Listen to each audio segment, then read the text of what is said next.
vámonos al tema del día de hoy. Y es que fíjense, ¿te acuerdas, manito? Sí. Que cuando nombraron a Esteban Moctezuma Barragán, yo hice con ustedes distintas reflexiones y lo platicamos aquí, que Esteban Moctezuma Barragán salía de la Secretaría de Educación Pública y se iba a la Embajada de México en Washington, después de la salida de la embajadora Marta Bárcenas. Lo primero que pensé fue, albricias, qué bueno que se va un hombre como Esteban Moctezuma a Washington, ya que Esteban Moctezuma es un hombre preparado, con cierta sapiencia y mundo, con una experiencia en la administración pública, pero también en la iniciativa privada, después de haber comandado las riendas de lo que fue la Fundación Azteca de Ricardo Salinas Pliego. Un hombre que conoce al empresariado mexicano y también a sus necesidades. Cuando es nombrado en Washington, lo primero que pensé fue quién tendría que trabajar de la mano de Joe Biden. Y quién tendría que trabajar de la mano de Joe Biden y su gente. Y cuando me pasó por la cabeza la embajadora Bárcenas, dije, bueno, Marta tiene una educación, tiene un trasfondo, es una mujer muy diplomática, conocedora de la embajada y de la Cancillería. Sin embargo, Marta tenía un pleito con Marcelo.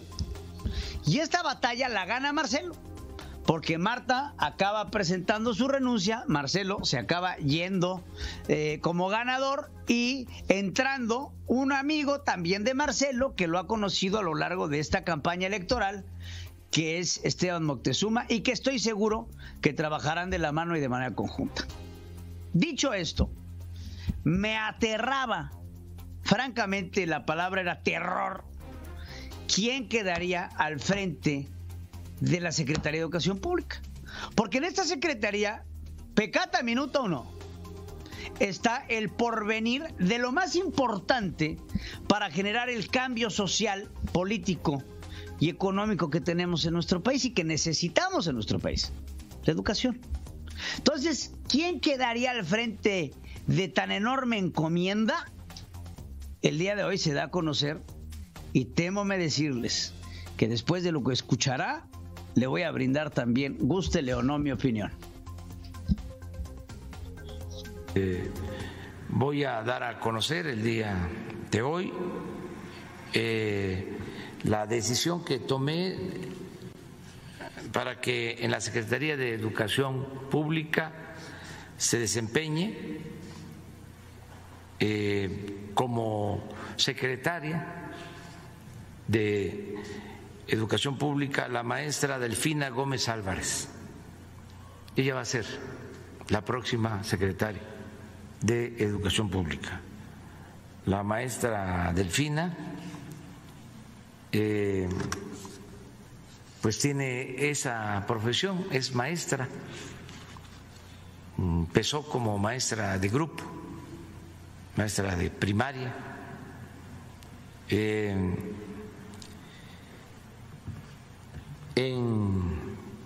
lo que tiene que ver con la educación, pues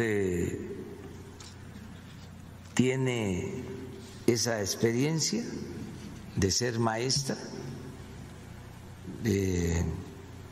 Yo creo que nunca había ocupado la Secretaría de Educación Pública una maestra de primaria.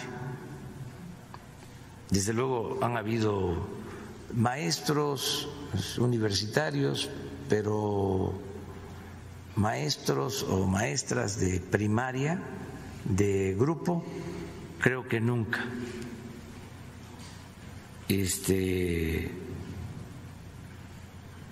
O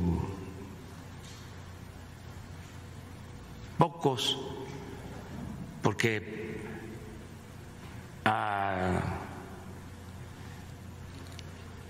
el maestro Vasconcelos se le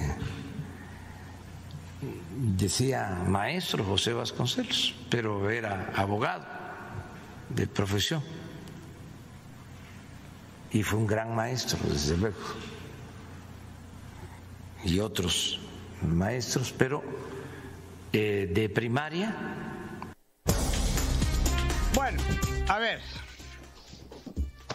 Qué lástima. Hoy sí merecía yo el libro de los acusados, pero bueno, no este libro de los acusados. Vamos a empezar por recordar quién es Delfina. Delfina, la maestra, dice Andrés Manuel, nunca en la historia de la Secretaría de Educación Pública había un maestro de primaria sido secretario. Y la pregunta es, no shit Sherlock, ¿y por qué crees que sea eso? No es por una falta de empatía, no quiero hablar mal. No quiero hablar mal de lo que son los docentes de primaria. Creo que las calificaciones están... Creo que Delfina debe de ser una maestra de grupo fabulosa. Creo que Delfina en un grupo de sexto o en un grupo de cuarto, quinto o inclusive de kindergarten sería una sensacional docente. Pero hasta ahí sus capacidades y cualidades. Miren, vamos a suponer que se muere el Papa y nosotros nombramos como próximo Papa a un sacerdote de pueblo. No se trata de oficiar misa. Oficiar misa, sabe. Dar la comunión, sabe. Pero de ahí a que lo puedas nombrar sumo pontífice, hay una gran diferencia. Y en verdad, miren, cuando yo escucho a Delfina hablar de la siguiente manera, me hace reflexionar por el futuro de nuestros hijos. Que su campo se está muriendo y nadie hace nada. No se tolerará la corrupción. El cochupo, la Lanita Georgina, que también fue víctima de un feminicidio y que afortunadamente logró salvarse. Jamás tomaría un centavo de nadie que no sea producto de mi trabajo y de mi esfuerzo. Campesinos que reclaman que su campo se está muriendo y nadie hace nada. Entonces, otra de que me acuerdo, Delfina, de que decía que va... ¿Te acuerdan el de vamos requete bien? Nadie, cochupos y estas palabras. Miren, anduviste, fuiste, viniste, trajiste. Al frente de la Secretaría de Educación Pública se necesita alguien que por lo menos sepa hablar. Entonces, en la Cuarta Transformación hay un enorme festejo porque ya son 9 mujeres en el gabinete. 9 mujeres a las cuales nadie pela. 9 mujeres que no están preparadas ni están al tamaño de la circunstancia. 9 mujeres son ignoradas y que simplemente las ponen para su obediencia.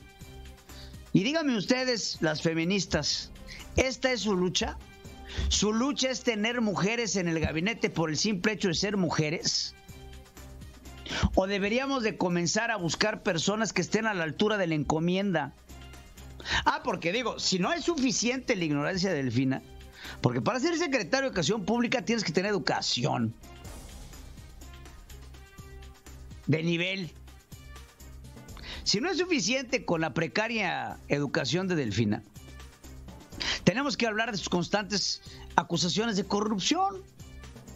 Digo, se nos olvida que Delfina, estando en Texcoco, le desvió a los trabajadores del Estado 12 millones de pesos que se iban a ir al otrora Fonacot. Y Texcoco y el Fonacot no tenían ningún tipo de convenio firmado. ¿O en dónde están los 40 millones de pesos, Delfina, que también le quitaste a los trabajadores de Texcoco? So pretexto de N cantidad de pago de, ya sabes, ¿no? De ahorro. O sea, te decían, oye, presta para la orquesta y te vamos a quitar 10 pesitos para tu fondo de ahorro. Y ya sabes, ¿no? El gobierno te pone el doble, ¿no? Chido, ¿no? Nada, te quitaban los 10 pesos, pero no había fondo de ahorro. ¿Y saben en dónde acabó el dinero? El dinero acabó depositado directamente en el tesorero de Texcoco, que era la mano derecha de Delfina. Entonces digo, con un presupuesto de Texcoco de 1,200 millones de pesos, pues qué tanto daño puede hacer, ¿no? Como decía Layín, el alcalde de Nayarit, pues robé, pero pues poquito, ¿no? O como decían otros recientemente, no, pues yo sí robé, pero, Felipa Obrador. Pero ¿qué pasaba cuando los demás robaban millones? Pues es que de eso no se trata.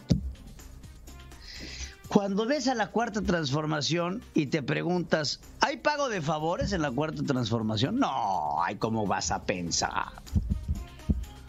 Digo, Delfina fue candidata a la gubernatura del Estado de México.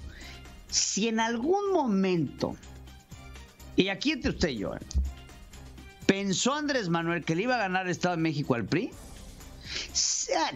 hubiera sido... ¿Qué le digo? Yo estuve en esa elección, me acuerdo perfectamente bien. Alfredo ganó contundentemente, pues evidentemente el PRI es del Estado de México, el exgobernador era Erubiel Ávila Villegas, tienes ahí al grupo Atracomulco, el control total del naco, por no decirlo de otra forma, de Arturo Montiel Rojas, pues obviamente todavía bajo la presidencia de Enrique Peña Nieto. Vamos, la mecánica era muy complicada para que Delfina ganara. Y justamente la bandera que manejaba Delfina era que era una personaje del pueblo, la maestra que llegó a ser candidata a la gobernatura y al no ganar y al ganar Andrés Manuel se voltea con dos personajes importantes. Uno, Delfina en el Estado de México y la nombra, ¿cómo se llama? La vicegobernadora, hombre, la nombra... Pues el representante del gobierno federal, ¿cómo se llama este nombre que le pusieron a los que estaban entre el gobernador y el presidente? Ay, tenían un nombre, se me fue el nombre totalmente, que pusieron a Carlos Lomelí también en Guadalajara, en Cancún, que pusieron a Carlos Lomelí en Jalisco como... ¿Cómo se? Delegados, los superdelegados. Entonces, hacen a Carlos Lomelí superdelegado en Jalisco y hacen a Delfina, la hacen superdelegada del Estado de México. Y son importantes estos dos nombres porque, por un lado, Carlos Lomelí acabó embarrado ahí en la venta de medicamentos al Instituto Mexicano del Seguro Social en Jalisco y lo quitaron de ser superdelegado. Y ahora Delfina la quitan para ser la secretaria de Educación Pública en un claro pago de favores de Andrés Manuel López Obrador. Porque lo que da coraje es que la pongan ahí por ser mujer. Son 9 mujeres. Pero tenemos mujeres como Tatiana Cloutier en la Secretaría de Economía y ahora Delfina como candidata, como secretaria de Educación Pública, en donde no tienen el nivel ni la sapiencia necesaria para poder ejercer el encargo. Pero eso sí, serán muy obedientes con el régimen de Andrés Manuel López Obrador y Delfina tendrá un beneficio. Se parece físicamente al Bester Gordillo, en una de esas la confunden. En una de esas dicen, bueno, pues por lo menos es la maestra Gordillo. Es la primera vez que una maestra de grupo de primaria se hace secretaria.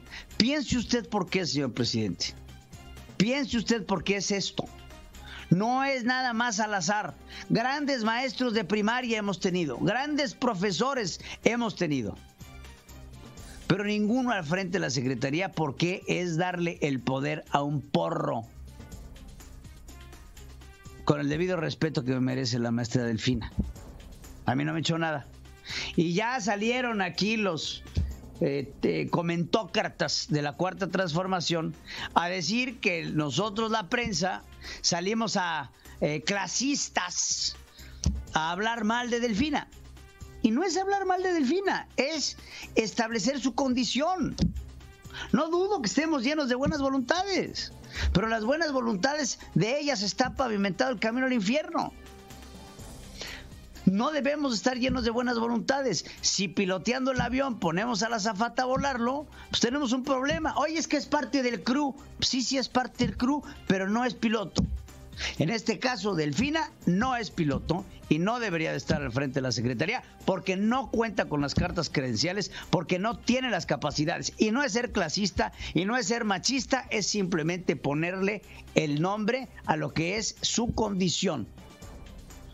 No sabe es ignorante. Punto final.